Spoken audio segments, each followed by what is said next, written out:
Welcome to A edu.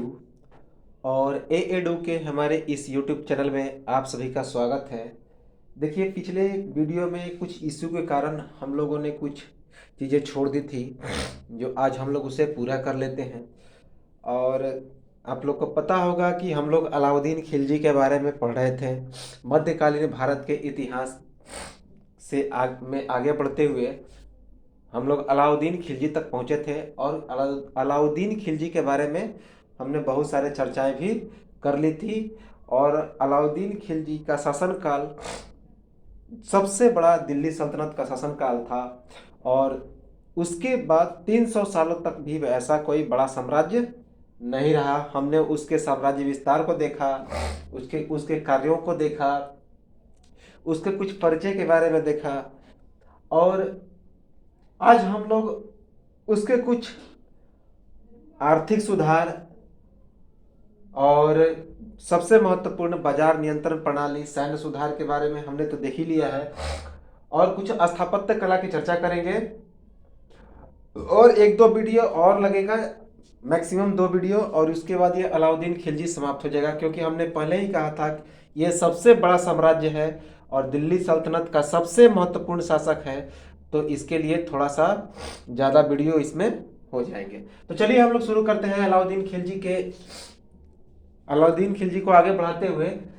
सबसे पहले हम लोग क्या देखे थे कि इसने एक दाग एवं हुलिया प्रणाली की स्थापना की थी। बहुत ही महत्वपूर्ण प्रश्न है कि सैन्य एवं साम्राज्य सुधार हेतु इसने अलाउद्दीन खिलजी ने दाग एवं हुलिया प्रथा की शुरुआत की थी। देखिए, दाग एवं हुलिया प्रथा का मतलब होता है कि अपने सेना को पहचानने के लिए, अपने घुड़सवार सेना को पहचानने के लिए, अपने घोड़े को पहचानने के लिए उसने एक दाग एवं हुलिया प्रथा की शुरुआत की थी। जैसे देखिए, एक घोड़े पर वह इस तरह का दाग लगा देता था, इस तरह का, और सैनिकों पर इस तरह का चेहरे पे, इस गाल पे, जो गाल है, इस तरह गालों पर, यह जिस तरह आज कमांडो होते हैं, तो कमांडो के चेहरे पे कुछ निशान लगा जाते हैं ताकि वह पहचाना जा सके। तो उसी प्रकार से अपने सेना को पहचानने के लिए वह हुलिया प्रथा सैनिकों के लिए, और ये जो दाग था वह किसके लिए? घोड़े के लिए। तो घोड़े पर दाग पर था और सैनिकों पर हुलिया पर था। घोड़े पर दाग लगा देता था ताकि उसका घोड़ा पहचाना जा सके, और हुलिया पर था, सैनिकों पे लगाता था। सैनिकों के लिए एक अलग हुलिया का व्यवस्था किया जिससे सैनिकों को, अपने सैनिकों को पहचान सके। तो इस प्रकार सैन्य एवं साम्राज्य सुधार हेतु अलाउद्दीन खिलजी ने दाग एवं हुलिया प्रथा की शुरुआत की। बहुत ही इंपॉर्टेंट क्वेश्चन है। दशमलव प्रणाली पर सैन्य बल का इसने गठन किया। तो दशमलव प्रणाली पर सैन्य बल का गठन करने वाला प्रथम सुल्तान कौन था? तो उसका नाम था अलाउद्दीन खिलजी। याद रखेंगे कि दशमलव प्रणाली पर सैन्य बल का गठन करने वाला प्रथम सुल्तान अलाउद्दीन खिलजी। इसने किला की रक्षा के लिए कोतवाल की नियुक्ति की। कोतवाल यानी किला का रक्षक, जो किला का रक्षा करता है। किला यानी दुर्ग, तो दुर्ग यानी किला की रक्षा करने के लिए इसने कोतवाल की नियुक्ति की। याद रखेंगे, इसका एक मित्र था जिसका नाम था अलाउल मुल्क, वह दिल्ली का प्रथम कोतवाल था। याद रखेंगे। तो इसने किला की रक्षा के लिए क्या नियुक्ति की? कोतवाल यानी किला रक्षक। एक नोट आप लोग याद रखेंगे कि सेनाओं का हस्मे कल्ब, केंद्रीय, जिसे केंद्रीय सेना भी कहते हैं, तथा हस्मे अतरफ यानी कि प्रांतीय सेना का वर्गीकरण सबसे पहले किसके शासनकाल में किया गया? इल्तुतमिश के शासनकाल में। यह हमने बताया भी है। और जबकि दीवाने अर्ज नामक सैन्य विभाग की स्थापना किसके शासनकाल में हुई? तो ये बलबन के शासनकाल में। ये सारी चीजें हमने बता दी है। चलिए अब हम लोग शुरू करते हैं अलाउद्दीन खिलजी के दरबारी कवियों के बारे में। तो इसके दरबार में अमीर खुसरो और हसन निजामी नाम के 2 प्रसिद्ध विद्वान रहते थे। याद रखेंगे, नामक दो प्रसिद्ध विद्वान। तो अमीर खुसरो और हसन निजामी नामक दो प्रसिद्ध विद्वान रहते थे, यानी कि वे दरबारी कवि थे किसके, तो अलाउद्दीन खिलजी के, याद रखेंगे। इसके कुछ निर्माण एवं स्थापत्य कला भी हैं जो काफी महत्वपूर्ण है, जिसमें सबसे महत्वपूर्ण है वृत्ताकार अलाई दरवाजा। जो वृत्ताकार अलाई दरवाजा है यह अलाउद्दीन खिलजी ने दिल्ली में बनाया है और इसे इस्लामी वास्तुकला का चमत्कार कहते हैं या फिर प्रारंभिक तुर्की कला का श्रेष्ठ नमूना भी कहते हैं। तो इस्लामी वास्तुकला का चमत्कार किसे कहते हैं, तो वृत्ताकार अलाई दरवाजा या फिर प्रारंभिक तुर्की कला का श्रेष्ठ नमूना, ये सभी नाम जो है वह दिया गया है अलाई दरवाजा को, जो कहाँ पे है, तो दिल्ली में है, याद रखेंगे। यह किसके द्वारा बनाया गया है, तो अलाउद्दीन खिलजी के द्वारा। अलाई दरवाजा का एक अन्य नाम है कुस्के शिकार। तो अलाई दरवाजा का एक अन्य नाम है, क्या है, कुस्के शिकार। ये सभी जो अलाई दरवाजा कहाँ पे है, दिल्ली में, याद रखेंगे। इसके अन्य स्थापत्य कला में है जैसे सीरी का किला, हजार खंभा महल। हजार खंभा महल में 1000 खंभे हैं। उसके बाद जमायत खाना मस्जिद, ये सभी जो है दिल्ली में है। तो कौन कौन, सीरी का किला, हजार खंभा महल, जमायत खाना मस्जिद, अलाई दरवाजा, ये सभी कहाँ पे है, दिल्ली में। ये सब इन सब को किसने बनाया, अलाउद्दीन खिलजी ने, याद रखेंगे, इंपॉर्टेंट है, ये परीक्षा में पूछा भी जाता है बार बार। इसने काफी आर्थिक सुधार किए और हमने पहले ही बताया था कि अपने राज्य में साम्राज्यवादी नीति का यह घोर समर्थक था और अपने साम्राज्य को बढ़ाने के लिए इसने काफी आर्थिक सुधार किए, सैन्य सुधार किए, जो 300 साल तक के इतिहास में इतना बड़ा सुधार कोई नहीं था। तो आर्थिक सुधार में सबसे पहले इसकी जानकारी कहाँ से मिलती है, तो 5 स्रोतों से। ये साम्राज्य, इन 5 स्रोतों से साम्राज्यवादी नीति की भी जानकारी मिलती है। तो आर्थिक सुधार एवं साम्राज्यवादी नीति की जानकारी 5 चीजों से मिलती है। जैसे पहला, तारीखे फिरोज शाही नामक किताब से हमें अलाउद्दीन खिलजी की आर्थिक सुधार और साम्राज्यवादी नीति की जानकारी मिलती है। और ये जो तारीखे फिरोज शाही है किसके द्वारा लिखा गया है, तो जियाउद्दीन बर्नी के द्वारा। खजाइनल उल फतह, यह विश्व विजय प्राप्त करना। तो खजाइनल उल फतह या विश्व विजय प्राप्त करना, इसके बारे में जानकारी किसे मिलती है, कि किससे मिलती है, तो मैंने पिछले ही वीडियो में बताया था, अलाउद्दीन खिलजी अपने आप को विश्व विजेता मानता था और वह विश्व को विजय प्राप्त करना चाहता था। तो इसकी जानकारी यानी कि विश्व विजय प्राप्त करना या खजाइनल उल फतह, इसकी जानकारी, यह जो किताब है खजाइनल उल फतह यानी कि विश्व विजय प्राप्त करना, यह किसकी किताब है, तो अलाउद्दीन खिलजी के बारे में लिखा गया है। तो किसने लिखा है, अमीर खुसरो ने, याद रखेंगे। खजाइनल उल फतह या विश्व विजय प्राप्त करना। तीसरी किताब है फुतुह उस सलातीन। तो फुतुह उस सलातीन, यह इसामी के द्वारा लिखा गया है। इससे भी इसके आर्थिक सुधार के बारे में जानकारी मिलती है। फुतुह उस सलातीन किसके द्वारा, इसामी के द्वारा। खैरुल मजलिस, तो खैरुल मजलिस नामक किताब शेख नसीरुद्दीन के द्वारा लिखा गया है। इससे भी आर्थिक जानकारी मिलती है अलाउद्दीन खिलजी के बारे में। तो ये सभी चीज आर्थिक जानकारी तो देती ही है, साथ ही साथ अलाउद्दीन खिलजी के घोर साम्राज्यवादी नीति की भी जानकारी देती है। और उसके बाद रेहला, ये महत्वपूर्ण किताब है। रेहला जो यह एक मोरक्को यात्री था, पूर्वी अफ्रीकी देश मोरक्को का एक यात्री था जिसका नाम था इब्न बतूता। यह मोहम्मद बिन तुगलक के शासनकाल में भारत आया था। तो उसने एक किताब लिखा था रेहला, और इस पुस्तक से भी अलाउद्दीन खिलजी की आर्थिक एवं साम्राज्यवादी नीति की जानकारी मिलती है। बहुत ही महत्वपूर्ण किताब है रेहला। यह किसके द्वारा लिखा गया है? तो मोरक्को यात्री इब्न बतूता, जो हम लोग आगे इसकी चर्चा करेंगे। बाद में इसे काजी की भी उपाधि मिल जाती है। प्रारंभ से ही 7 आर्थिक अध्यादेश पारित किए। अलाउद्दीन खिलजी ने प्रारंभ में कितने अध्यादेश जारी किए? तो 7, जिनका उद्देश्य मूल्य निर्धारण करना एवं मूल्य निर्धारित मूल्य पर वस्तुओं की आपूर्ति तथा वितरण की व्यवस्था करना था। याद रखेंगे, इसने 7 अध्यादेश पारित किए, जिनका उद्देश्य क्या था? बाजार का मूल्य निर्धारण करना। मूल्य निर्धारित करने के लिए अलाउद्दीन खिलजी राज्य पर निर्भर था। यह अपने राज्य को आदेश देता था। इसके लिए कई इसने विभाग को बनाया था।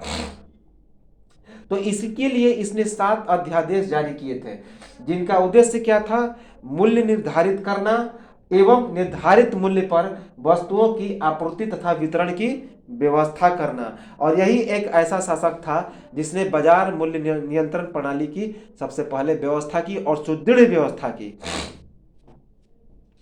बाजार मूल्य नियंत्रण प्रणाली की व्यवस्था प्रथम सुल्तान। अभी हमने बताया कि बाजार मूल्य नियंत्रण की प्रणाली, यानी कि बाजार में किस प्रकार का नियंत्रण होगा, मूल्य कितना होगा और किस प्रकार से व्यापारियों के लिए बाजार का नियंत्रण प्राप्त किया जाएगा, ये सभी इसने इस प्रणाली की व्यवस्था किसने की? तो अलाउद्दीन खिलजी ने। और ऐसा व्यवस्था करने वाला यह पहला सुल्तान था। तो बाजार मूल्य नियंत्रण प्रणाली की व्यवस्था करने वाला प्रथम सुल्तान अलाउद्दीन खिलजी, आप लोग याद रखेंगे। सल्तनत के इतिहास में प्रतिपादित बाजार मूल्य नियंत्रण प्रणाली एक अद्भुत एवं अग्रगामी सोच थी। तो यह जो बाजार मूल्य नियंत्रण प्रणाली थी, यह अलाउद्दीन खिलजी की एक अग्रगामी और अद्भुत सोच थी, ऐसा कहा गया है, क्योंकि यह इसके साम्राज्य विस्तार का यह सबसे विचित्र नमूना था, बाजार मूल्य नियंत्रण प्रणाली। आदेशों के उल्लंघन पर कठोर प्रावधान। याद रखेंगे, अलाउद्दीन खिलजी के आदेशों के उल्लंघन पर काफी कठोर प्रावधान थे। जैसे कि कम तौलने वाले के शरीर से उतनी ही मात्रा में मांस काटने की व्यवस्था थी। जो व्यापारी कम तौलता था तो उसकी उतना ही, जितना कम वो तौला था तो उतना ही वजन के बराबर उसके शरीर से मांस काट लिया जाता था। यानी कि जो उसकी शासन व्यवस्था थी, बाजार व्यवस्था थी, काफ़ी उत्तम थी और काफ़ी कठोर थी। इसीलिए उसके व्यवस्था में बेईमानी की कोई गुंजाइश नहीं थी। इसीलिए कहा जाता है कि इसका जो बाजार मूल्य नियंत्रण प्रणाली था वह एक अग्रगामी सोच था और काफ़ी एक विचित्र सोच था, एक अद्भुत सोच था। मुल्तानी व्यापारियों को कपड़ा हेतु अग्रिम धन की व्यवस्था थी, पर उन्हें निर्धारित मूल्य पर ही बेचना था। जो मुल्तानी व्यापारी थे उन्हें कपड़ा लाने के लिए पहले से ही धन देने की व्यवस्था थी, पहले ही उन्हें धन दे दिया जाता था। लेकिन जो मूल्य निर्धारण करना होता था वो उचित ही किया जाता था।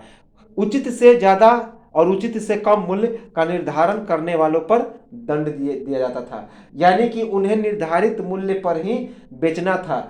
किसे? मुल्तानी व्यापारियों को कपड़ा लाने हेतु अग्रिम धन की व्यवस्था थी, पर उन्हें निर्धारित मूल्य पर ही बेचना था। याद रखेंगे। बाजार मूल्य नियंत्रण प्रणाली का आधार एवं कारण क्या था? साम्राज्यवाद एवं कम वेतन पर बड़ी सेना। ये जो बाजार मूल्य नियंत्रण प्रणाली था उसका मुख्य आधार और मुख्य कारण था साम्राज्यवाद का विकास करना, साथ ही साथ कम वेतन पर बड़ी सेना का विकास करना, जिससे उसके साम्राज्यवाद का अधिक से अधिक विकास हो सके। तो बाजार मूल्य नियंत्रण प्रणाली का आधार एवं कारण क्या था? तो साम्राज्यवाद तथा कम वेतन पर सैनिकों की व्यवस्था। वस्तुओं के दाम राज्य द्वारा तय की गई। अभी हमने बताया कि वस्तुओं के द्वारा किसके द्वारा, वस्तुओं के दाम किसके द्वारा तय की गई, तो राज्य के द्वारा, याद रखेंगे। अब हम लोग इसके कार्य प्रणाली देखते हैं। जो बाजार मूल्य नियंत्रण प्रणाली है उसका कार्य प्रणाली कैसे चलता था। ये जो बाजार मूल्य नियंत्रण प्रणाली है वह कैसे अलाउद्दीन खिलजी के शासनकाल में चलता था। सबसे पहले इसने मंडियों का गठन किया, मंडी यानी बाजार, तो बड़े बड़े बाजारों का गठन किया, मंडियों का इसने गठन किया, इंपॉर्टेंट है। गल्ला या अनाज मंडी, उसने अनाजों के बेचने के लिए, खरीदने के लिए एक गल्ला की व्यवस्था की, गल्ला यानी अनाज की मंडी, अनाज के बाजार की व्यवस्था की, और इसके प्रमुख को सहनाये मंडी कहा जाता था। याद रखेंगे कि जो बाजार मूल्य नियंत्रण प्रणाली का उसने कार्य प्रणाली शुरू किया उसमें मंडियों का उसने गठन किया, यानी कि बाजार का गठन किया, और उस बाजार में गल्ला या अनाज मंडी का भी उसने गठन किया है। अनाज मंडी यानी अनाज का बाजार जहां पे अनाज खरीदा या फिर बेचा जाता था, तो उसे गल्ला कहते थे। तो गल्ला या अनाज मंडी की उसने व्यवस्था की और उसके प्रमुख को सहनाये मंडी कहा जाता था। और पहला जो सहनाये मंडी था उसका नाम था मलिक कबूल। ये याद रखेंगे, पूछा जा सकता है कि पहला सहनाये मंडी कौन था, तो क्या नाम था उसका, मलिक कबूल। उसके बाद सराय अदल, एक बात और याद रखेंगे कि सभी व्यापारियों को सहनाये मंडी में पंजीकरण करना आवश्यक था। तो सहनाये मंडी जिसको हम लोग क्या कहते थे, बाजार अधीक्षक कहते थे, बाजार का मुख्य हेड, उससे बिना परमिट लिए, बिना रजिस्ट्रेशन किए, बिना पंजीकरण किए किसी भी व्यापारी को व्यापार करने का दर्जा नहीं मिलता था। तो याद रखेंगे कि सहनाये मंडी में सभी व्यापारियों को पंजीकरण करना अनिवार्य था, याद रखेंगे, यानी कि रजिस्ट्रेशन करना अनिवार्य था। इसने सराय अदल की व्यवस्था की। सराय अदल यानी कपड़ा मंत्री, जो कपड़ा का जो अलग एक विभाग था, जो कपड़ा की कैसे वस्त्र का उत्पादन करेंगे, वस्त्र का कितना मूल्य निर्धारण करेंगे, तो उसके लिए एक कपड़ा मंत्री जिसे हम लोग जिसे सराय अदल नाम रखा गया। अलाउद्दीन खिलजी ने सराय अदल यानी कपड़ा मंत्री की व्यवस्था की। मवेशी और गुलामों का बाजार बेदगा कहलाया, याद रखेंगे। तो मवेशियों और गुलामों को बेचने के लिए भी एक अलग बाजार की व्यवस्था हुई, अलग मंडी की व्यवस्था हुई, जिसका नाम क्या था, बेदगा। तो बेदगा यानी मवेशी एवं गुलाम का बाजार, याद रखेंगे। दीवाने रियासत नामक आर्थिक विभाग की स्थापना हुई। तो दीवाने रियासत नामक उसने एक आर्थिक विभाग की स्थापना की जहां पे पूरा अर्थव्यवस्था शामिल था। तो उसी के अंतर्गत मूल्य निर्धारण होता था, इसी के अंतर्गत साम्राज्य विस्तार के बारे में सारे अर्थव्यवस्था की नींव रखी जाती थी, जिसका नाम था दीवाने रियासत नामक आर्थिक विभाग की स्थापना की। याद रखेंगे, इंपॉर्टेंट है। इसके लिए बाजार नियंत्रण प्रणाली के तहत इसने कई अधिकारी को भी नियुक्त किया, जैसे मुहस्ली सौ। तो मुहस्ली सौ यानी कि जिसे सेंसर कहते हैं। सेंसर जो एक तरह का लाइसेंस देता था, जो बाजार में मंडियां होती थीं उनसे एक प्रकार का लाइसेंस प्रदान करता था कि आप व्यापार करने के योग्य हो गए, तो उसे मुहस्लिसम कहते थे, यानी जिसका मतलब होता है सेंसर। दूसरा सहनाये मंडी, अभी हमने बताया, यह क्या होता था, बाजार अधीक्षक।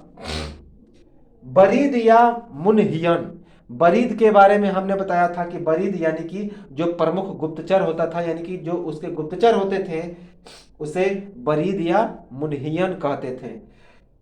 अगला अधिकारी था नाजीर, यह माप तौल अधिकारी था। अब भी हमने बताया कि जो व्यापारी गलत माप तौल करता था उसकी मांस काटकर उतना ही तौल दिया जाता था, उतना ही वजन का मांस उस पर तौला जाता था, उतना ही मांस काट लिया जाता था। तो नाजिर जो था माप तौल अधिकारी होता था। उसके बाद परवाना नवीस, परवाना नवीस यह परमिट देता था। परमिट यानी कि यह एक तरह से कहा जाए तो यह व्यापारियों को एक इन्फॉर्म करता था कि आपको जो है, देखा जाए तो यह मुहस्लिसब के तरह ही था। यह भी अपने आप में एक लाइसेंस देने का ही काम करता था। तो परवाना नबीस क्या था, एक परमिट अधिकारी था। याद रखेंगे। तो कौन कौन से अधिकारियों की व्यवस्था की थी उसने? पहला तो मुहस्लिसब जो सेंसर की तरह काम करता था, सेंसर अधिकारी था। दूसरा सहनाए मंडी जो बाजार अधीक्षक था। तीसरा बरीद या मुनहियत यानी कि यह प्रमुख गुप्तचर होता था। नाजीर मापतौल अधिकारी और परवाना नवीस यह परमिट देता था। आर्थिक सुधार का आधार घोर साम्राज्यवादी नीति एवं अधिक से अधिक राजस्व यानी कि कर की प्राप्ति था। याद रखेंगे कि जिसका जो आर्थिक सुधार का आधार था, उसका मुख्य आधार था घोर साम्राज्यवादी नीति। तो ये आप लोग बार बार देख रहे हैं कि साम्राज्यवादी नीति, इसका मतलब क्या है कि अलाउद्दीन खिलजी का सब में एक ही उद्देश्य था, अपने साम्राज्य का ज्यादा से ज्यादा विस्तार, यानी कि घोर साम्राज्यवादी नीति एवं अधिक से अधिक कर की प्राप्ति। और यह अधिक से अधिक टैक्स प्राप्त कर किसी तरह से राजस्व की प्राप्ति को, किसी तरह साम्राज्य की विकास को करना चाहता था। इसीलिए सबसे अधिक कर वसूलने वाला राजा कौन कहलाया, सुल्तान कौन कहलाया? तो उसका नाम था अलाउद्दीन खिलजी। जकात एवं खिम्स सहित सबसे ज्यादा कर वसूला। खिम्स में 80% की लूट का हिस्सा खिलजी के पास, जबकि 20% सैनिकों के पास जाता था। याद रखिए, हमने बताया था कि इल्तुतमिश ने जकात और खिम्स नामक कर की व्यवस्था की थी। जो जकात था वह गरीब मुसलमानों से लिया जाने वाला कर था, और खिम्स एक लूट था, लूट जिसमें सैनिक लूटते थे। और इल्तुतमिश के शासनकाल में 20% हिस्सा इल्तुतमिश को मिलता था और 80% का हिस्सा सैनिक लेकर चले जाते थे। लेकिन अलाउद्दीन खिलजी ने सबसे ज्यादा कर वसूला। इस कर में खिम्स भी था और जकात भी था। इसका मतलब था कि अलाउद्दीन खिलजी ने सभी प्रकार से कर वसूला, लेकिन इसने भी खिम्स और जकात कर वसूला। तो लेकिन इसने खिम्स में क्या व्यवस्था किया? ठीक उल्टा, जो 20% हिस्सा सुल्तान के पास जाता था, अब यह 20% हिस्सा सेना के पास जाने लगा और 80% का हिस्सा सुल्तान के पास आने लगा। यानी कि 80% का हिस्सा यह अलाउद्दीन खिलजी खुद लेता था और 20% का हिस्सा किसके पास जाता था? तो सैनिकों के पास। दीवाने मुस्तखराज नामक एक कर विभाग की भी इसने स्थापना की। इंपॉर्टेंट है, बहुत इंपॉर्टेंट है कि पूछा जाएगा कि दीवाने मुस्तखराज का संबंध किससे है? तो यह एक प्रकार का राजस्व विभाग है, टैक्स विभाग है, यानी कि कर विभाग है। इसकी शुरुआत किसने की थी? तो अलाउद्दीन खिलजी ने, क्योंकि अलाउद्दीन खिलजी ने ही सबसे ज्यादा टैक्स वसूलने का काम किया था। तो आज के लिए हम लोग इतना ही रहने देते हैं। अगले वीडियो में हम लोग इसके दमन एवं आक्रमण की चर्चा करेंगे। उसके बाद कुछ अन्य भू राजस्व दर को देखेंगे, भू राजस्व प्रणाली को देखेंगे और इसके कुछ आर्थिक सुधार के उद्देश्यों को भी देखेंगे। और उसके बाद हम लोग इसके कुछ दमन आक्रमण को देखेंगे। और हो सकता है तो एक वीडियो एक्स्ट्रा भी लग जाए इसके बाद के अलावे भी। तो अलाउद्दीन खिलजी है तो थोड़ा सा वक्त लगेगा, तो इसको आप लोग स्क्रीनशॉट ले लें। और अब हम लोग मिलते हैं अगले वीडियो में। तो लाइक, सब्सक्राइब, कमेंट करते रहें।